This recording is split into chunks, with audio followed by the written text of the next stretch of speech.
So let's say you found a skeleton. How would you tell it's a dinosaur? You personally, how would you decide? Well, interesting question. I don't know. I'd have to do some research on that.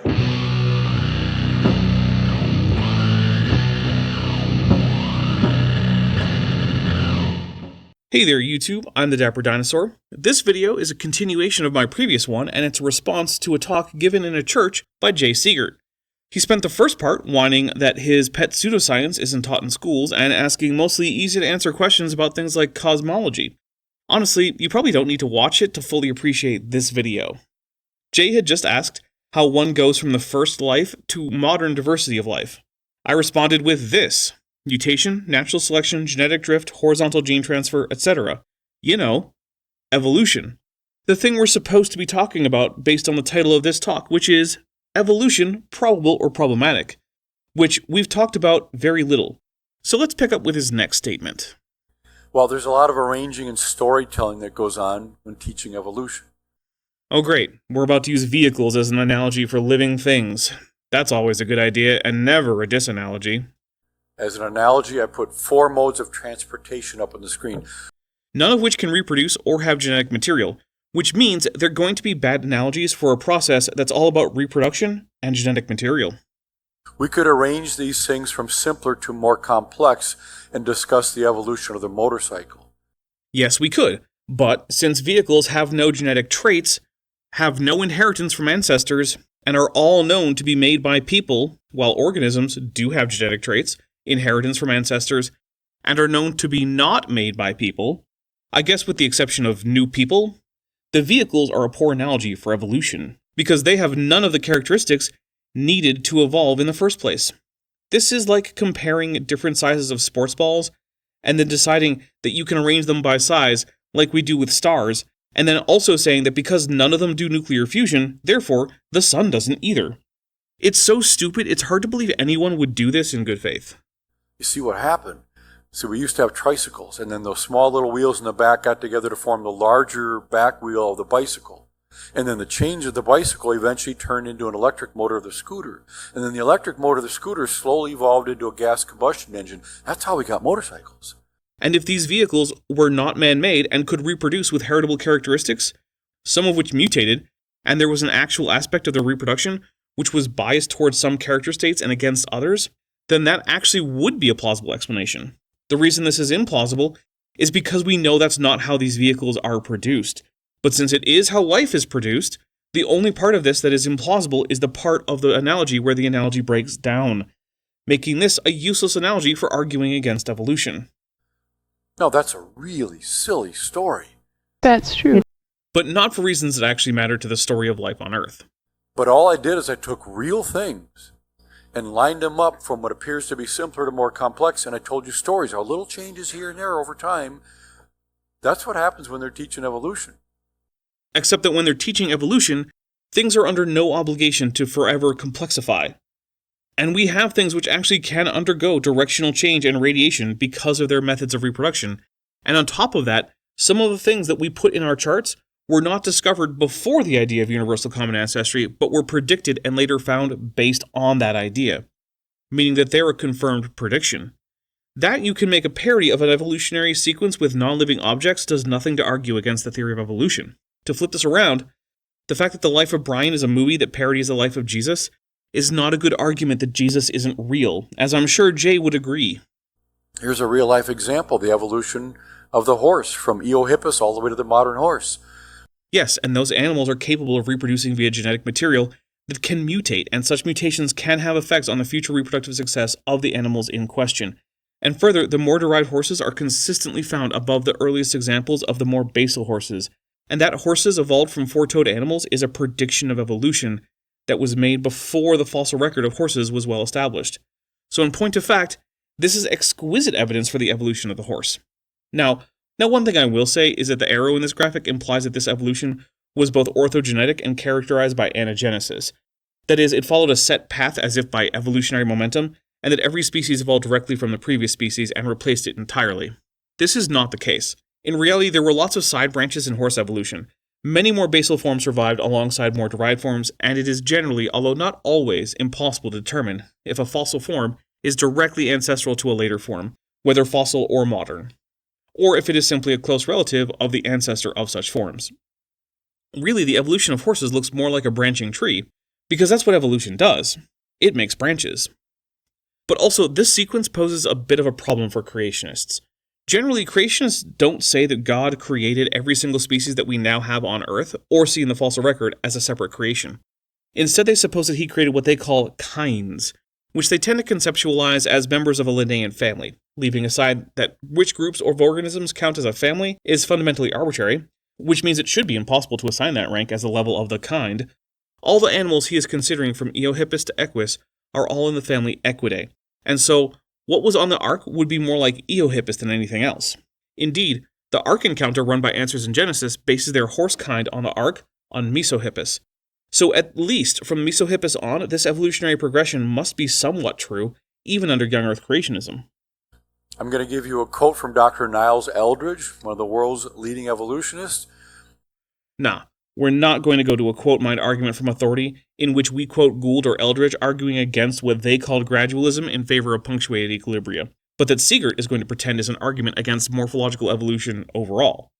He can make that argument himself, and I'm tired of allowing creationists to shit all over the memory of Eldredge and Gould by lying about them, what they said, and why they said it.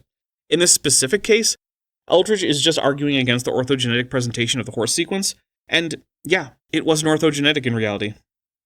And it probably shouldn't be in the textbooks. Okay, I agree with that. Then why is it in your museum?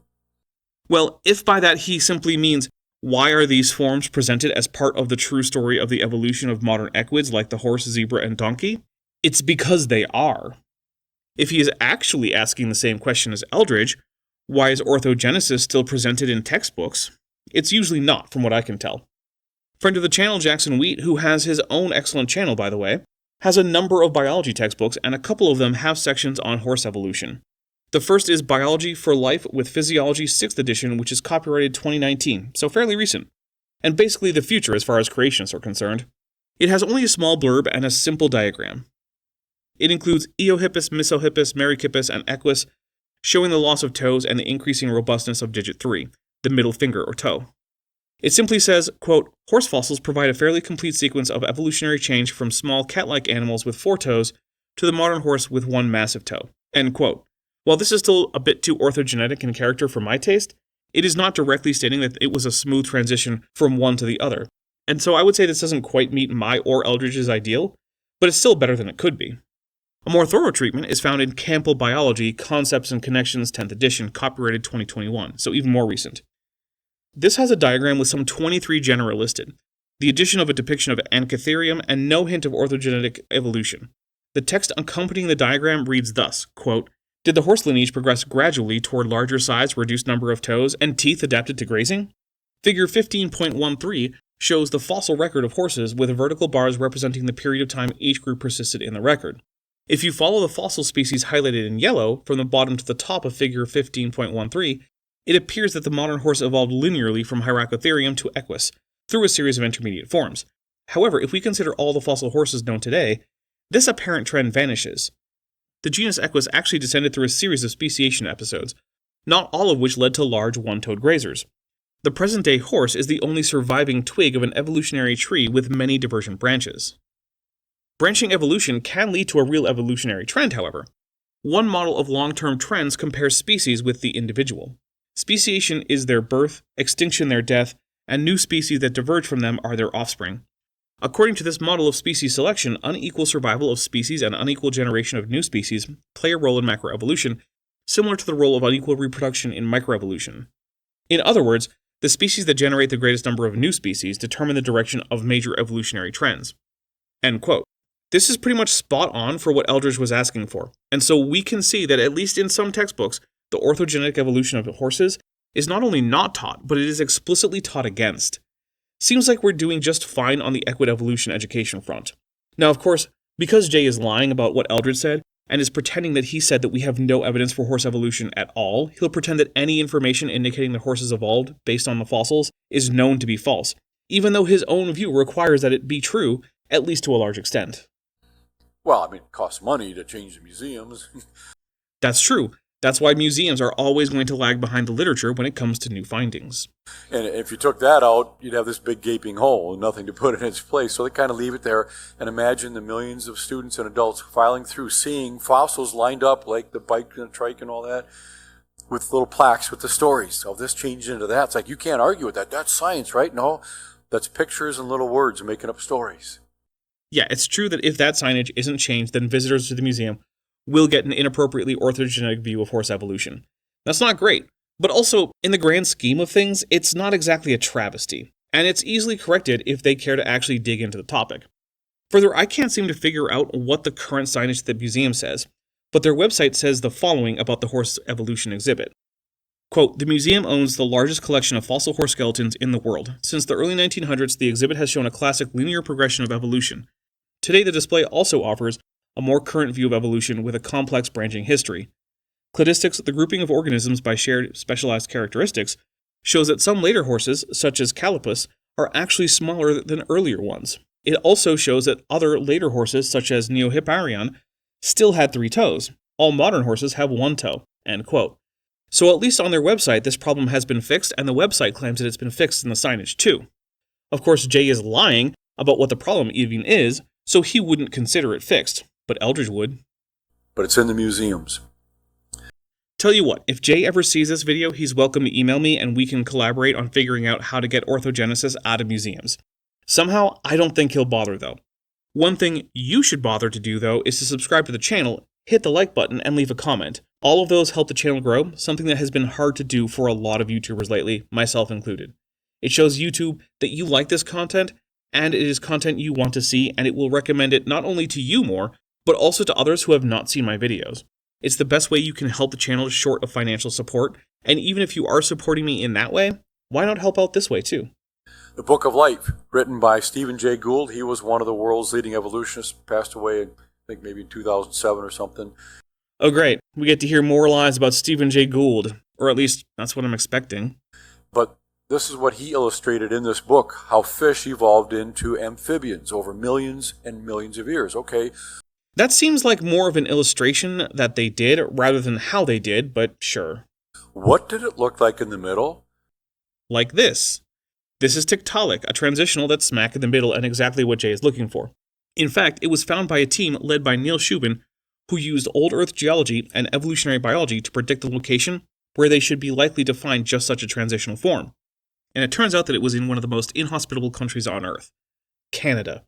And they had to dig for several years, only during the cold and short Canadian summer. But eventually they found exactly what they were looking for, and Jay was asking for, a transition in morphology between basostegocephalian fish like Eusthenopteron, and later more derived stem tetrapods like Ichthyostega. This is like a missing link, a transitional form?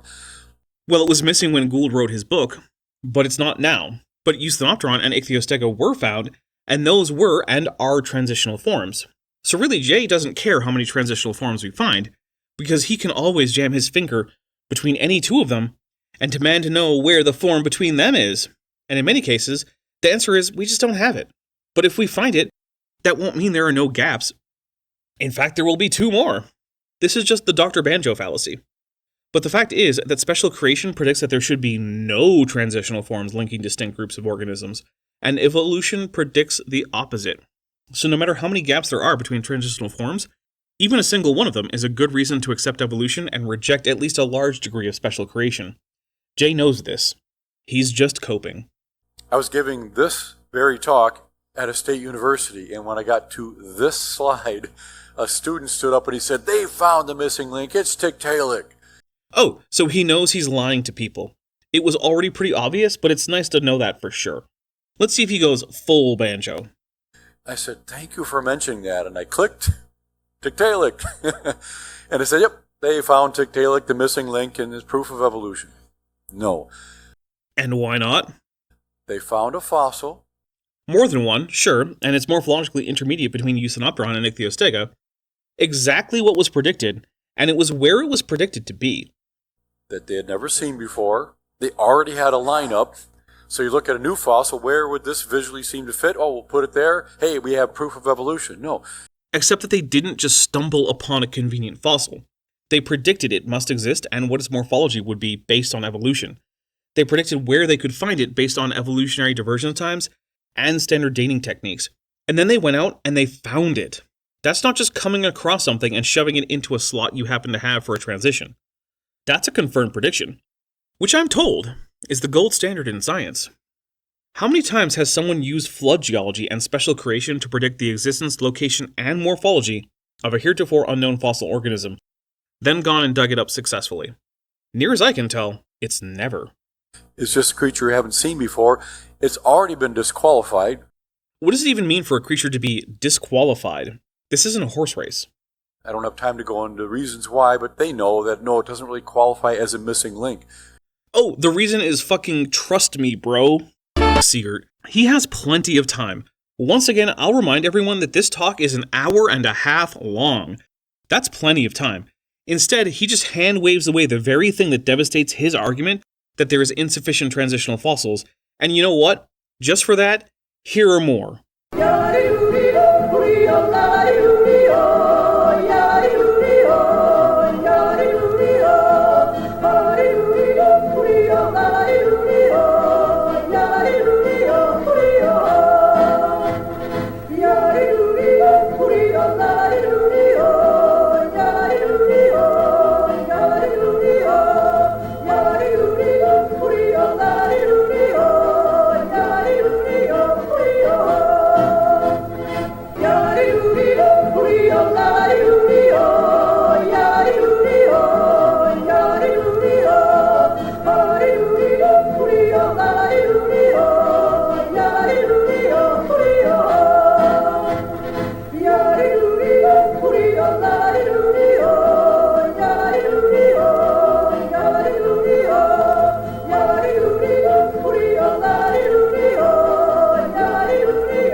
Found it and put it in the lineup and told more stories. Liar! Liar! It's not proof of evolution, but doing something like that is not much different than doing something like this, talking about how an Etch-a-Sketch evolved into an iPad. Oh man, except that just like with vehicles, Etch-a-Sketches and iPads have no genetic traits, have no inheritance from ancestors, and are all known to be made by people, while organisms do have genetic traits, inheritance from ancestors, and are known to be not made by people. I guess with the exception of new people, the vehicles are a poor analogy for evolution, because they have none of the characteristics needed to evolve in the first place. This is like comparing different sizes of sports balls, and then deciding that you can arrange them by size, like we do with stars, and then also saying that because none of them do nuclear fusion, therefore, the sun doesn't either. It's so stupid, it's hard to believe anyone would do this in good faith. These two things, these objects, don't look completely different. There are some similarities there. So use your imagination. What might it have looked like over millions of years in between? Maybe something like this. A little bit like one, a little bit like the other. But you know, there's no way the complex, the simple workings of an Etch-a-Sketch could ever turn into a complex thing like an iPad on its own over time. It's not going to happen. Right, because they're not things that reproduce with imperfect heritability and differential reproductive success. But fish are. So this argument means literally nothing. It has no bearing on anything to do with evolution, because it's not about things that can evolve according to evolution. Something that can evolve are humans, and most of my patrons are humans.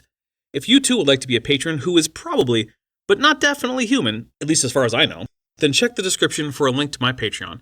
It starts at just $1 a month, and you can get a 15% discount for pledging annually. You get access to my Discord, early access to videos like this, and you help support me. As of the time of my writing this, YouTube has been really rough, not just for me, but for many creators. I need your support to keep on going. So if you can afford it and you like what I do, please consider supporting me with just a few bucks a month. Because of what would have to go on inside.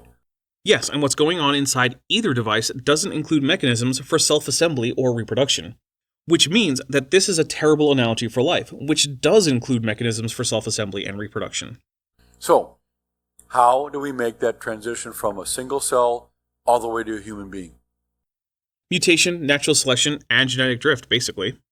Well, when we reproduce, Our kids don't look exactly like us. That's true. And that we can reproduce is a big difference between us and bikes or iPads. There might be some similarities. They might end up having the same hair color and eye color, but they don't look identical to us. Changes occur. Changes do happen. And there are two types of changes. You have built-in variation and random mutation. Built-in variation is just creationist for genetic diversity. But also the phrase random mutation, while not wrong, can be confusing. People often assume that random means uncaused, or that it means that all mutations have the same probability of occurring. Neither is true. Mutations are stochastic, in that humans cannot predict exactly when they will occur, nor can they predict where in the genome a particular mutation will happen, nor exactly what the mutation will be. Mutations are in fact caused by many things we know about, such as chemical interference in the replication mechanisms, radiation damaging the DNA, which then has to be repaired but is repaired incorrectly, etc. And some parts of the genome are more likely to mutate than others, and some mutations are more likely than others. So it's random like a random encounter table for a TTRPG is random. Some encounters are more likely than others, and how likely a random encounter is, in the first place, depends in part on where you are.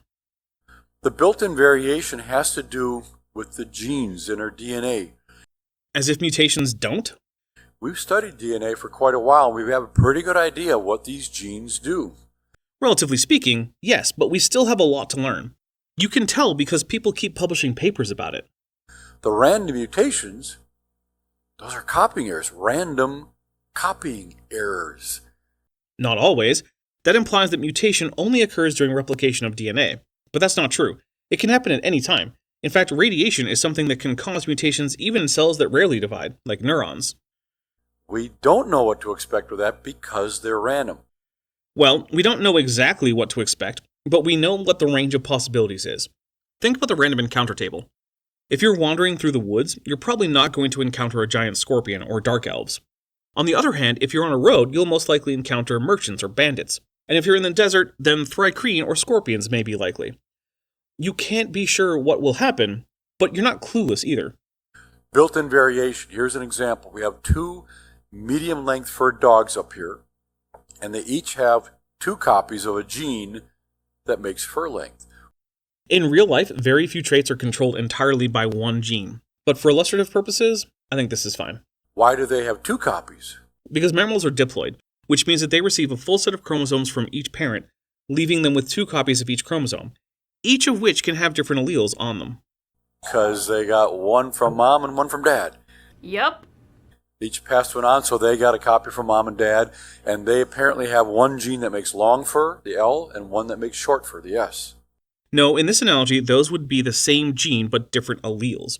If you don't know enough about evolution to explain it even at a basic level, which Jay clearly doesn't, then you don't know it well enough to criticize it.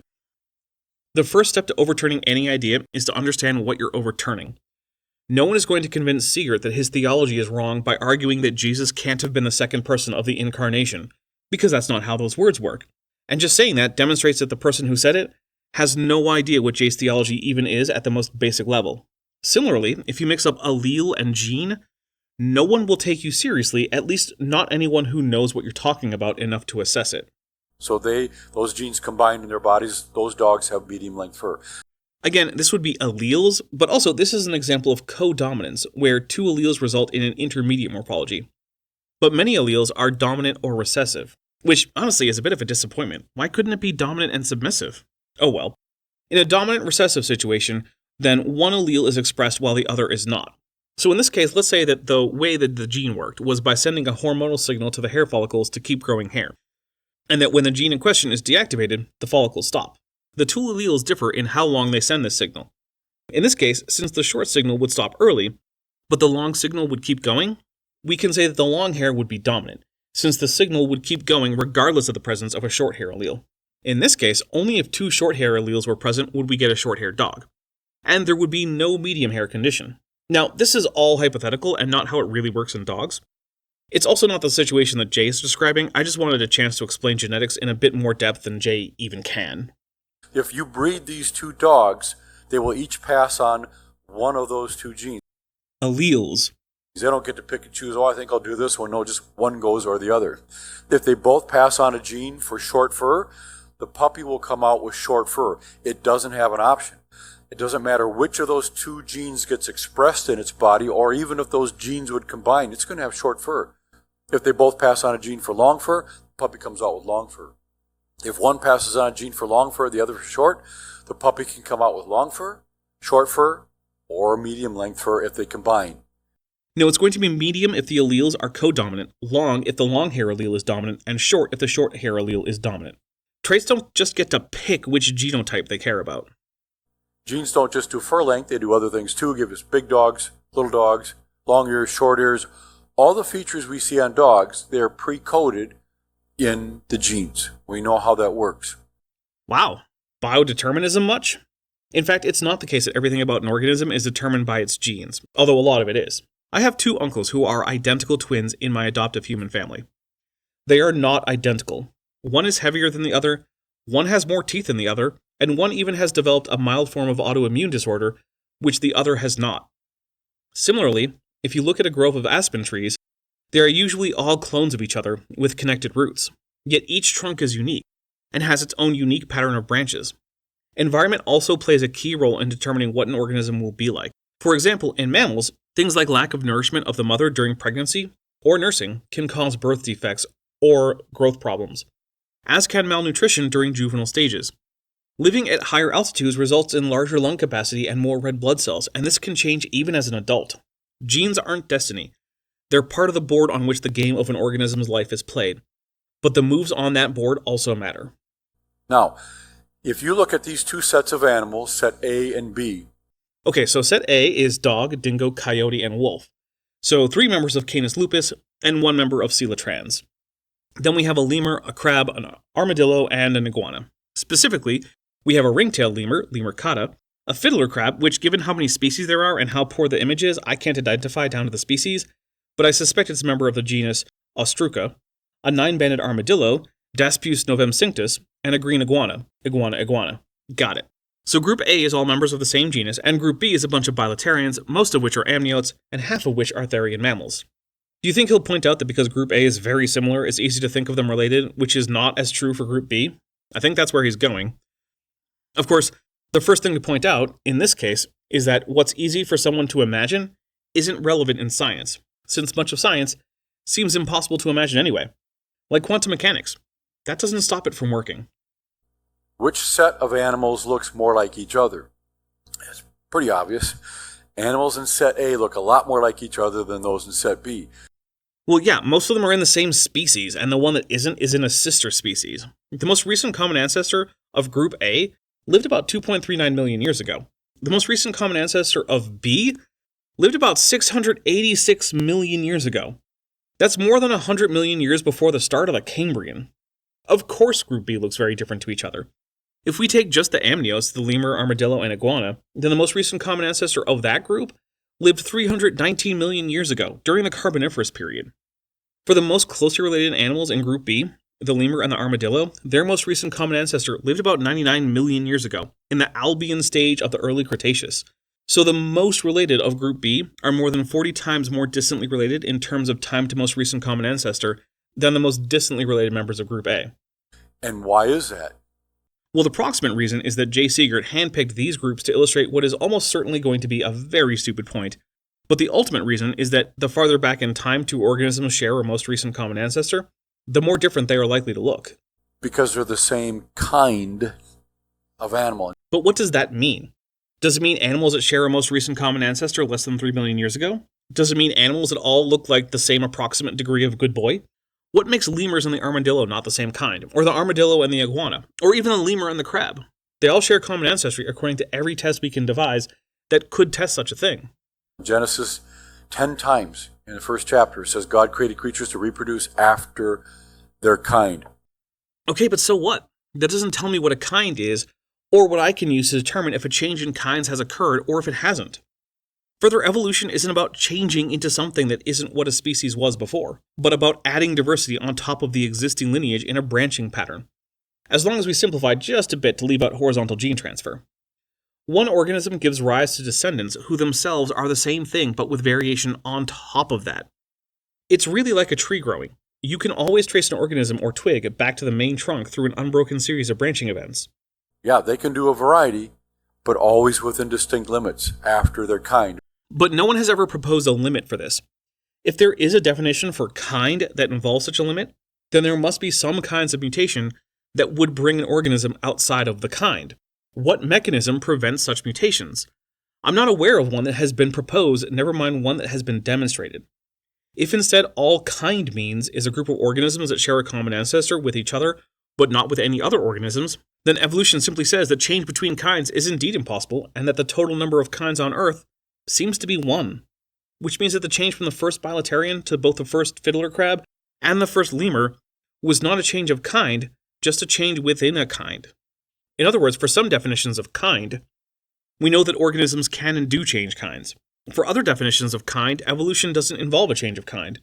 So the whole kind argument fails any way you look at it. And of course, creationists are loath to say which way it should be looked at. Probably because they either can't understand the problem, or they're smart enough to realize that there is no definition of kind which is both testable and that poses a problem for science. In fact, you can breed dogs, dingoes, coyotes, and wolves. They can all breed together. And they can breed with New World canids, like the crab-eating fox. But can they breed with does or Old World foxes? Nope. But do you really think that he'll say that this animal and this animal aren't in the same kind? I think he'd reflexively put them in the same kind. Even though, as near as we can tell, they can't breed. Further, do you think he'd put this animal and this animal in the same kind? Because at least in laboratory settings, humans have created human-hamster hybrids. Granted, they don't live long, only a few hours at maximum, and that's after fertilization, not birth, but still, they lived. They were individual animals that were a hybrid of human and hamster.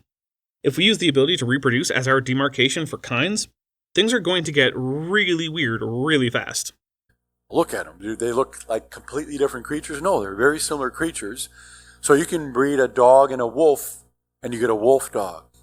Well, those are members of the same species, so I'm not sure why that would be surprising. But also, creationists tend not to accept species-level creation.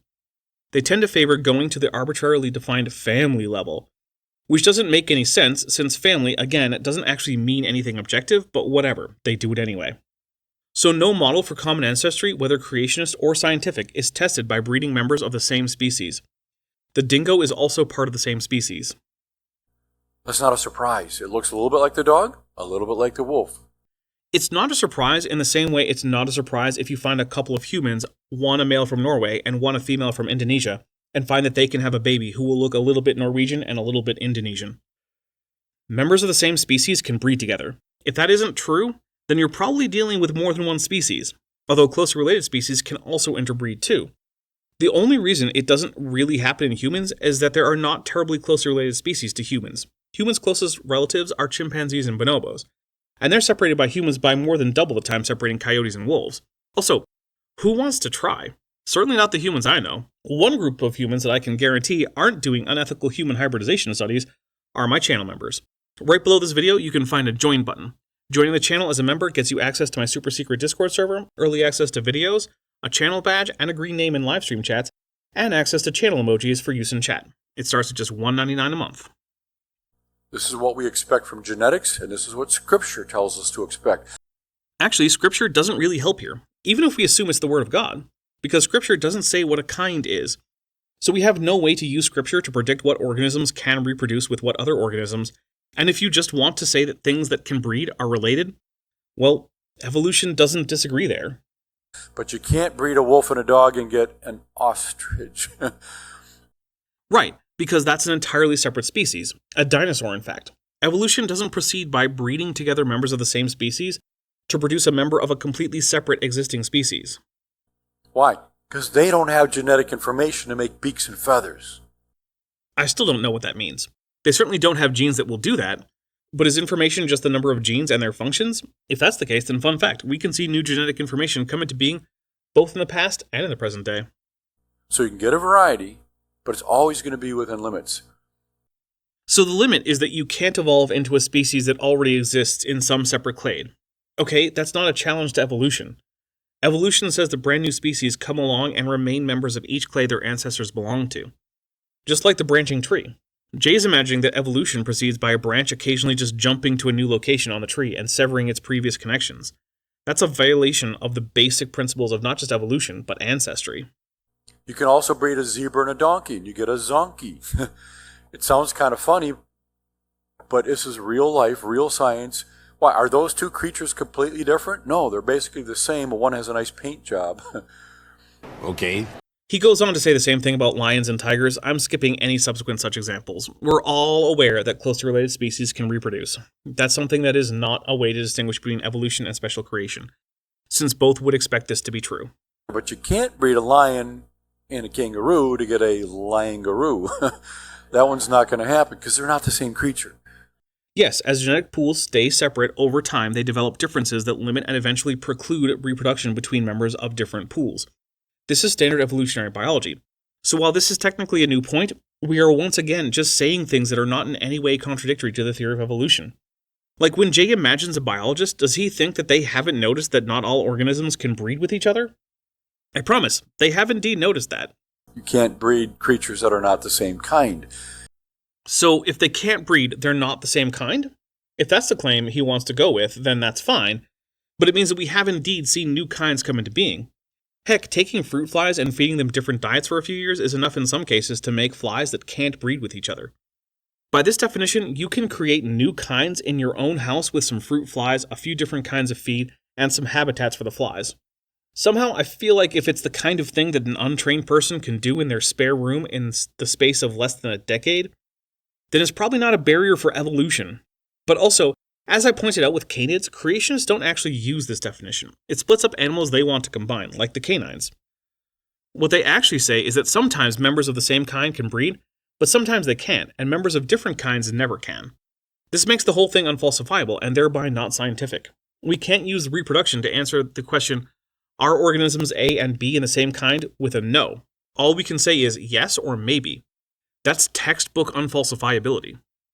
So that was the built-in variation. Now we're going to take a look at the random mutation, these accidental copying errors in the DNA. Of course, the thing there is that built-in variation is actually just mutations in the past. Seriously, how would you distinguish a mutation that happened, say, 3,000 years ago, so after the alleged flood, from a genetic variation put there by God? Well, just from looking at the genetics of a single individual, you can't. But interestingly, we actually can at a population level. You see, you can use a wide sampling of a population to determine how long ago a region of the genome was the same for the whole population. In other words, not only does the population as a whole have a most recent common ancestor, but so does each part of the genome. And it's not the same. This is how we figure out things like mitochondrial and Y haplogroups. But it works for any part of the genome. It's just more complex math for the other parts, because those parts recombine. Creationists broadly accept this idea, since they themselves use it to try to trace out the descendants from Noah via things like Y chromosome haplogroups. So if a bunch of genetic diversity was built in at the start, and instead of calculating the time to the most recent common ancestor, we trace it back to the most recent 4 common ancestors, since at least for animals, according to the Bible, 2 haploid individuals got on the ark, then we should get most of the genome coming to the same value for time to most recent 4 ancestors. We don't, though. Which means that this idea of initial diversity created by God has no evidence, and everything we see is exactly what we would expect if all genetic diversity arises from mutations. It also helps that we can see examples of mutation in the wild and in the lab, and we cannot see examples of divine creation of genetic diversity in either setting. We are now magically transformed from a church into a state university. Biology classroom, and I am the PhD biology professor, and I'm going to teach you how evolution works. I want to read you the entirety of Jay Seegert's bio from his own ministry website. Keynote speaker and managing director for the Starting Point Project, thestartingpointproject.com. International speaker and author, holds degrees in both physics and engineering technology, University of Wisconsin-Whitewater and John Brown University. President of Logos Research Associates, speaker for the Creation Science Association of Fiji. Representative speaker for Ratio Christi. Former adjunct speaker for Creation Ministries International. Former president of Creation Science Society of Milwaukee. He's been speaking publicly on the authority of Scripture for over 40 years. Married 32 years, wife Amy, 2 married children, son Taylor, daughter Tori. Lives in Wisconsin, USA. You know what none of that says? That's right, that he has any education in biology at all past the high school level. And it certainly doesn't say that he's a PhD in biology.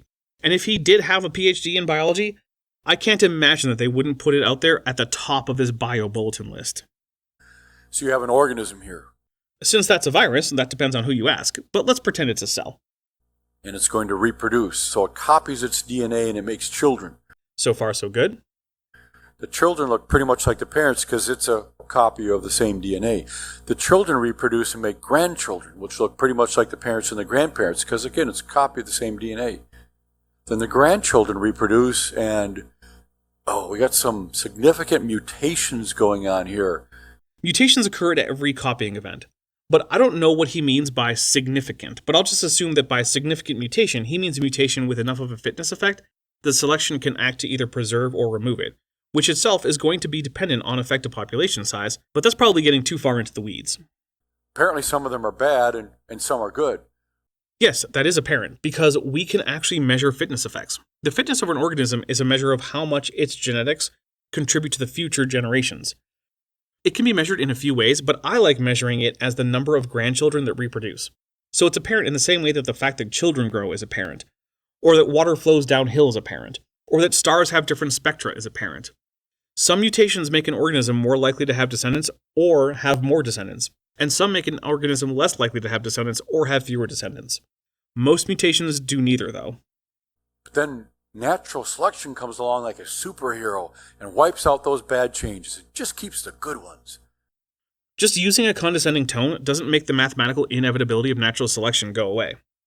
In fact, it's so inevitable that young Earth creationists don't generally dispute it.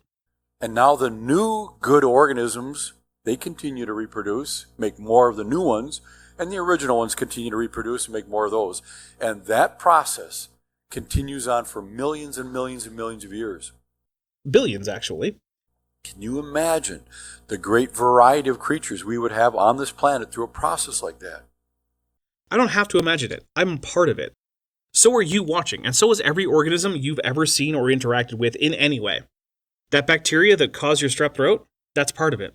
That yeast that makes your bread rise or that turns sugar into the alcohol you drink, it's part of it. Your adorable pet is part of it.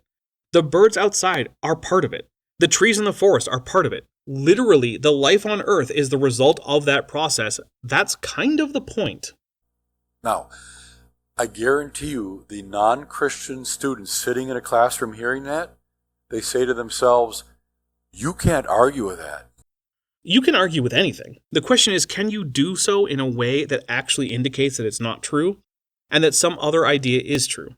The answer to that question is no. Whether you're a Christian student or anyone else, student or not, Christian or not. And I have to reiterate for the billionth time that Christians are not all, or as far as I can tell, even majority evolution deniers. J. Seegert doesn't speak for all Christians. He doesn't have some special revelation about the Bible. He's just some asshole who's wrong about science and is at the very best carrying water for Christofascists. I mean, this is my PhD biology professor. He knows what he's talking about. This is science. This is facts. This is not that mythical Bible stuff. That's what the non-Christians conclude. Guess what? Most of the Christians conclude the same thing. Most Christians are reasonably intelligent people who are capable of receiving new information and altering at least some of their views based on that new information. That's good to hear.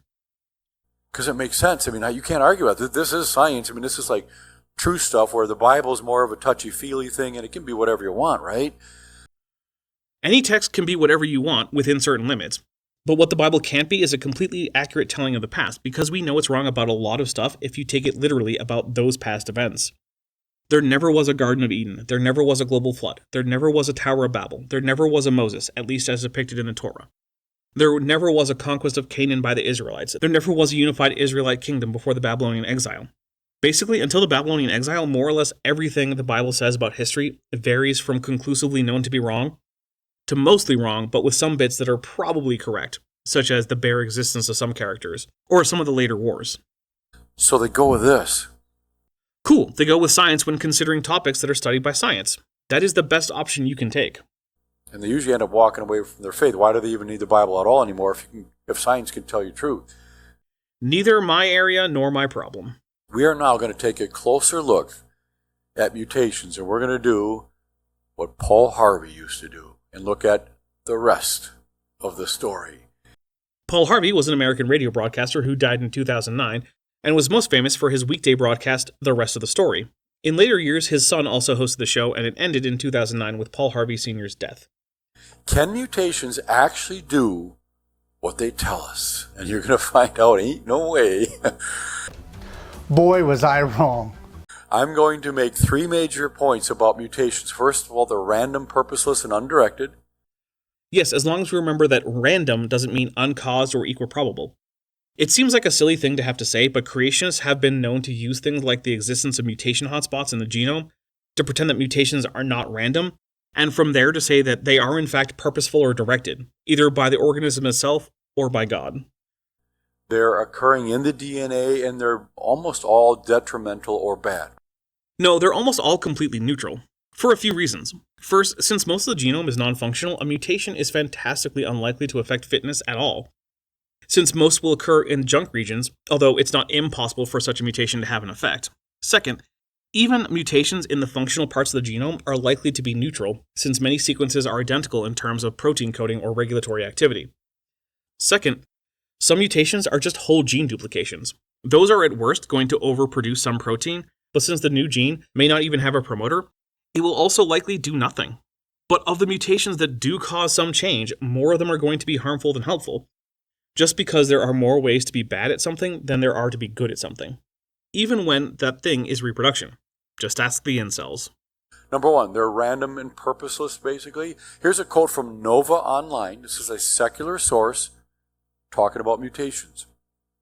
It's sometimes convenient when trying to make sense of evolution to think of changes within a species as having a purpose, as though Mother Nature has some intended goal that she sets out to achieve. The bacteria want to survive, someone might reason when thinking about the declining effects of antibiotics, and so they evolve into resistant strains. Of course, there is no purpose in evolution, just random mutations within DNA, most of which are detrimental to the survivability of the organism. Other than getting the last bit about most mutations being harmful wrong, yeah, Nova is right.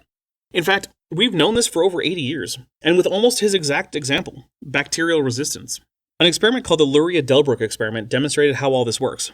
The experiment was specifically designed to see whether mutations are the result of organisms responding to environmental changes, or if they were simply random. The experiment used resistance to bacteriophages, viruses that attack bacteria. If mutations are the result of environmental stimuli, we should expect that different groups of bacteria of the same species would all develop resistance to the same bacteriophage in the same concentrations at the same rate. After all, they're all nearly identical and exposed to the same environmental conditions. And before they are, there's no real particular reason to expect them to have mutations granting them resistance to such things if they are actually deterministic responses to the environment. So we should expect all the colonies to behave about the same in terms of resistance development. Turns out, this is not what happened. Some colonies were nearly immune from the onset. Others only gained resistance as the experiment progressed, and some never actually developed resistance. This means that mutation-granting resistance arose before the experiment in some bacteria, during it in others, and never in yet others. This tells us that those types of mutations happen essentially at random and are not tied to an environment in which they might be useful. Let's take Jay's favorite group of animals as an illustration. Some fennec fox is just as likely to have a mutation that would make it well adapted to a human forest as it is to have a mutation that makes it better suited to its desert environment. But that's just how it is. And if that fox were lucky enough to end up somehow in such a forest against all odds, then hooray for it. It will be selected for over its kin that lacks such a mutation.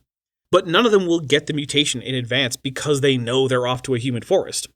And similarly, after getting there, their offspring are no more likely to get mutations benefiting them in that environment they would have been while still in the desert. In other words, we know for a fact that adaptation arises from changes in genetics, that such changes happen as a result of mutation, and that such mutations are not predetermined or caused by the environment, but rather they are stochastic. But then you look at the popular literature like Discover News talking about dinosaurs. Presumably, the sauropods evolved large body size as a strategy to deter predators. Yeah, because while mutations are random, selection is not. So if a population has predation as a major source of lack of reproductive success, then mutations that help relieve that pressure will be favored, even though they arose for no particular reason and with no purpose. That's how evolution works at the most basic level. Well, what are they saying? They're saying that natural selection works, something that creationists broadly agree with. It's something like this. Apparently, at some point in the past, dinosaurs weren't as large as they eventually came to be. Well, we're talking about sauropods in particular, and we know that to be the case. We can look at animals like Plateosaurus and Saturnalia, which are prosauropods. Saturnalia is about as big as a raven, and Plateosaurus is about as big as a camel. Then we can look at early true sauropods like Vulcanodon, which was about as big as an elephant. Then later sauropods like Apatosaurus that was over 8 meters tall at the back and even taller if it raised its head. Finally, we can see sauropods like Argentinosaurus, which was probably the tallest and heaviest land animal to ever live. Not all dinosaur groups are characterized by increasing size through time, but prosauropods, which include the true sauropods, certainly are. So they're sitting around the fire one night and they're saying, hey, you guys, we need to come up with a strategy to deter our predators or we're going to go extinct much sooner than we're supposed to. Nope, they're just living their lives, eating, pooping, breeding, and getting eaten. Sometimes, some of their offspring have a mutation that makes them a bit bigger, and not worse at eating or breeding, but better at not getting eaten. Those ones have more offspring than the smaller ones, and the average size of the population goes up. And as long as getting bigger remains an advantage, then it'll keep happening that every once in a while, for no particular reason, a mutation will happen that results in a larger individual, and that mutation will be selected for. Once again, explaining science in a mocking manner doesn't actually make science wrong. You have any ideas? And they say, no, our brains are too small. And then one of them says, I got an idea. What if, when our predators come after us, we get some machine guns out, we could shoot them? I can't even imagine what the point of this is, so I'm going to skip until an actual point is made. We all know that he'll just pretend one of them decides to get bigger. There's not a scientist on this planet who believes that. Right, which is why when Jay brings it up, it makes him look like a moron, or a liar, or both. An atheistic evolutionist does not believe that scenario. Neither does a non-science denying Christian. We all know. They don't believe creatures decided they needed something, so they evolved it. But the popular literature will give you that impression. It will only give you that impression if you don't know what you're reading and can't think. I suspect that Jay does know what he's reading and can think, and so knows better. I am finding it rather impossible to think that Jay is arguing in good faith here. The solution to this problem he thinks exists is just the very basic fact that while mutations are random, selection is not. Something that is usually taught in high school, the high schools that he's worried about. Like the fish. You see, they were swimming around in the oceans for millions of years, but food started to become scarce, so they needed to evolve lungs to get up onto land to find new sources of food. Nope, lungs had already evolved before any fish started moving onto land. They started as simple extensions of the gut, and then because the gut can absorb oxygen and the air has more of it than the water, and fish today, even without lungs, still swallow air to help in low oxygen environments, the lungs that had mutations to make air-based oxygen intake more efficient were selected for. It turns out that most fish today are descended from fish that found it was even more helpful to be able to control their buoyancy, and so mutations that fill the lungs with a fluid and cut them off from the rest of the digestive tract resulted in swim bladders in modern teleost fish. But lungfish and tetrapod fish, like you listening, and like Jay, retain their ancestral lungs, whereas fish like carp are back to gulping air into their stomachs if they need supplemental oxygen. So they evolved lungs. Guess what the students do in that class? They write that down. Because that's what the professor just said. No, they don't, because the professor didn't say that. The professor got it right, that, as often happens in evolution, a structure that evolved as a result of one pressure also pre-adapted a group of organisms to exploit a new niche. And so eventually they filled that niche. It also happened with dinosaurs and feathers. They initially seemed to have evolved for thermoregulation and display, but they also inescapably had aerodynamic properties, and so some dinosaurs use them to fly. We call those dinosaurs birds. I mean, these fish, they got to do something or they're going to go extinct. I have no clue what he's talking about. Organisms don't radiate into new niches to avoid extinction. They do it because a niche being available is the same thing as there being resources available that are not currently being used. And any mutation that allows an organism to exploit previously unexploited resources is a huge fitness boost. There doesn't need to be any pressure of extinction. In fact, in the paleontological record, it tends to be after extinction events have passed that we see significant radiations. That is, after species are no longer in huge imminent danger of extinction. So if anything, pressure that threatens extinction may actually retard radiations in evolution. Although I don't know of any studies saying that, so I wouldn't bet money on it. Wait a minute. How do fish know what lungs are? They don't. Well, I mean, some do. Jay's a fish, and he knows what they are. I'm a fish, and I know what they are. You listening are presumably a fish, and I suspect you know what they are. But most fish don't know what they are. I know they swim around in schools, but, I mean, how would they know? Yep, they don't. Fish are mostly pretty dumb. Even compared to Jay Seegert. Of course, there's no reason to think fish ever needed to know what a lung is to have one or to evolve one. Because evolution isn't something that occurs as a result of the conscious choice of individuals outside of artificial selection. And I don't think anyone is proposing millions of years worth of artificial selection in fish to explain lungs. They wouldn't even know what a lung is, even if they knew. What are they going to do about it? What are they going to do about what? Lungs? Nothing, except use them when they have them. They only have genetic information to make fish parts. Good thing lungs are fish parts, I guess. Although, again, new information arises all the time in genomes, and unless Jay is going to give us his definition, then I have to go with definitions I'm aware of and can test. The main ones would be just the nucleotide sequence and chromosome divisions as a whole, the number of genes, or the total nucleotide sequence and chromosomal arrangement of just the functional parts of DNA. Under any of these definitions, genetic information can be observed increasing in real time, and even in one of his favorite examples, dogs, we see obvious and undeniable increases in genetic information compared to wolves under these definitions. And even somehow, when they're reproducing, they're making random copying errors. What do they do when they're somewhere in the middle? They can't breathe underwater anymore, but they can't get up on land and breathe air yet. That isn't ever a thing that happened. Lungs are an extension of the gut, but gills are not. That's why you can have both, as in both African and South American lungfish. A real living thing that currently exists and has both gills and lungs. Now, it can't spend all of its time on land, but that's not because it runs out of oxygen, it's because it runs out of water. Gills are structures that form from the embryonic pharyngeal arches, like your jaws, which are in fact modified gill arches. Lungs are just an extension of the digestive tract, which is why you can choke. Because of the evolutionary history of lungs, they remain connected directly to your gut, meaning you can choke and inhale water and other such unfortunate things. Terrible design, but since evolution is just stumbling around in the dark with no foresight, that's what you'd expect from evolution. But because gills and lungs form from completely different parts of the body, their development doesn't interfere with each other, and you can have both fully functioning lungs and fully functioning gills in the same animal, which again, we do right now on this planet. Dad, it's not going to work that way. Yeah, which is why no one thinks it did, and that's not what the fossil evidence indicates either. But that's what's taught in the textbooks. You just have to imagine how the fish acquired lungs, and this, they evolved. They use these phrases. They acquired this, they got that, they developed this. Like, how? That's also explained in the textbook, but it's mutations ultimately, which can mix together faster in diploid organisms through recombination, which happens as part of the process of sexual reproduction. For how much Jay complains about what's in textbooks, he seems to have never really bothered to read any of them, because this is all explained in them. Maybe he's only reading textbooks for babies and needs to graduate to some undergrad level texts. I don't know. How do they acquire lungs? The gut already absorbs oxygen because absorbing things is sort of what it does. An extension of this is a matter of a relatively small mutation to regulatory genes that are active in embryonic development. This means increased surface area for the gut, which means increased surface area for oxygen absorption.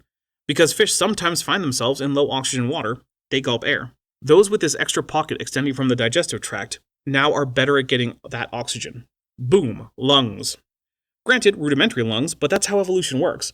New structures are always both rudimentary and simple modifications of previous structures. When they talk about the details are absent. I feel like I'm being pretty detailed. I don't know off the top of my head of the exact genes involved, but I could probably look it up. Is it that scientists and science communicators aren't being detailed? Or is it more that Jay just isn't looking into it? I mean, I could say right now that quantum chromodynamics is dumb because you can't have color at that scale, and no one has explained it to me in detail. But I suspect that if I actually wanted the detail, I could get it. Because chances are that the actual scientists who study this have in fact gone into great detail, and I just haven't exposed myself to that. Because frankly, I don't really care to. In Jay's case, it's more that he's scared to, because he wants to be right about his theology. Reality be damned. So, that was the fact that their purpose is random. Now we're going to talk about DNA very briefly here, that these mutations are happening in the DNA. Hey, before you leave, I just want to take a second to thank my patrons and channel members, especially those pledging $20 or above. Benthovend, Tapioca Weasel, Max Cherry, North Texas Fossils, John Ackerman, Sphincter of Doom, Regios, Landon, Ian Chen, Eleron Teller, Phil Gevara, Kelvin Brostek Van Manen, Joshua Geese, Wallace, Dan Sheedy, The Plastic Mouse, Arrow Dodger, and Gordon Loves Science.